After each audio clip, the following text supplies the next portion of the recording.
कोल्हापूर शहरातील कचरा समस्या, नालेसफाई आणि झूम प्रकल्प या विषयावर राष्ट्रवादी काँग्रेस शरदचंद्र पवार पक्षाची महापालिका प्रशासनासोबत बैठक आयोजित करण्यात आली होती.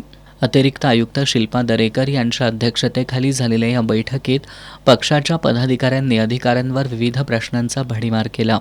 शहराध्यक्ष R.K. पोवार यांनी शहरातील हत्ती महल इथल्या मटण मार्केटच्या पाठीमागं असलेल्या प्लास्टिक कचऱ्याचा उठाव होत नसल्याचं सांगितलं. राजाराम बंधाऱ्यावर 50 टन कचरा वाहून आल्यानं शहरातील नालेसफाईच्या कामावर काहींनी प्रश्नचिन्ह उपस्थित केलं. झूम प्रकल्पातील कचरा पेटवल्यानं नागरिकांच्या आरोग्याचा प्रश्न निर्माण होत असल्याचा मुद्दा उपस्थित करण्यात आला. या प्रकल्पातील कचऱ्यापासून वीज निर्मितीसाठी 30 वर्षाचा ठेका देण्यात आला होता. त्याचं काय झालं? संबंधित ठेकेदार कंपनीनं करार मोडला असेल तर त्यांच्यावर कारवाई का नाही, असा सवाल उपस्थित करण्यात आला. शहरातील कचऱ्याचं योग्य पद्धतीनं व्यवस्थापन करावं, अन्यथा आंदोलन करू असा इशारा यावेळी देण्यात आला.